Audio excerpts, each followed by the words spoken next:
Bonjour à tous et bienvenue sur boursicoté.com pour cette nouvelle analyse technique du CAC 40 en clôture qui n'a finalement donc pas réussi à combler le gap baissier qui s'est ouvert ce matin. Donc on a enfoncé la fameuse zone des 8145 points, zone qui était précédemment résistance ici et qui s'était transformée en support jusqu'à la fin de la semaine dernière. Mais aujourd'hui, on a bien attaqué ici cette zone. On est revenu jusque sur un contact ici sur la moyenne mobile avant de clôturer sur un niveau proche de celui-ci, puisqu'à 8141.46, le CAC 40 perd 0,67% par rapport à la clôture de la séance précédente. Donc il s'agit d'un mouvement qui confirme la phase de consolidation.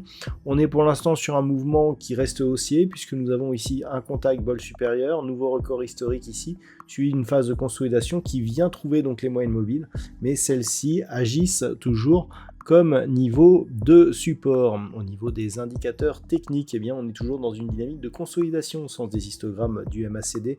Le RSI est quant à lui neutre et une chose un petit peu rassurante, on est sur des volumes nettement inférieurs à la moyenne sur les dernières séances. Donc tout cela va dans le sens d'une tendance qui reste positive et donc elle le restera tant que l'on sera ici au-dessus de ces moyennes mobiles, ce qui a été le cas aujourd'hui.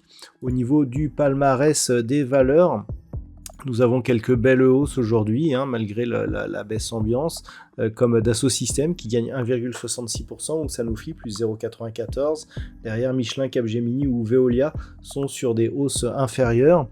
Au niveau des plus fortes baisses, le gardien du jour, c'est BNP Paribas, qui certes a détaché un dividende, ce qui amplifie un petit peu la baisse, mais le secteur bancaire n'était pas à la fête aujourd'hui, puisque Société Générale est bien dans le rouge aussi.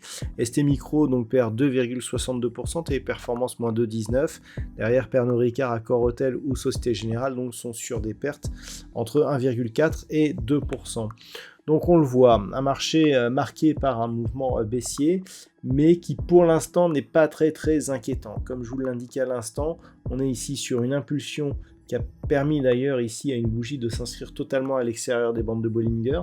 Ensuite, on vient consolider aussi au niveau des moyennes mobiles. C'est un setup assez connu.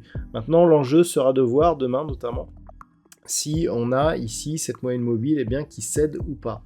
Je dirais que la mauvaise nouvelle viendra peut-être du gap ici qui a été ouvert.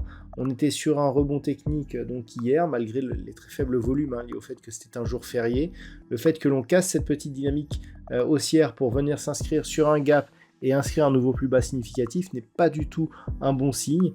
Et donc par rapport à cela, tant que l'on reste ici au-delà des 8145 points, mais sans dépasser la zone des 8215, on a une phase de stabilisation, mais d'une dynamique qui reste baissière ici sur le très court terme. Et par contre, en cas de rupture ici des 8145, là, une rupture et notamment un contact sur 1092 viendrait confirmer cette accélération baissière. Pour sortir de ce mouvement, il faudrait repasser durablement au-dessus des 8215 points. Voilà donc ce que l'on peut dire sur cette analyse technique pour ce soir. D'un point de vue statistique, le fait que le gap ici n'ait pas été comblé et qu'on se soit enfoncé dans le rouge a quelque peu changé donc les statistiques qui étaient un peu plus positives suite à la séance de vendredi. On aurait une phase de neutralisation légèrement baissière qui pourrait s'inscrire donc sur cette semaine avec une phase de consolidation qui pourrait reprendre dès la semaine prochaine. Je vous rappelle que lorsque l'on était ici dans cette phase de hausse, on avait bien détecté ici cette phase de consolidation sur les études statistiques. Voilà donc ce que l'on peut dire pour aujourd'hui. Je vous souhaite de passer une très bonne soirée et on se retrouve donc dès demain pour d'autres analyses techniques toujours sur le site boursicoté.com.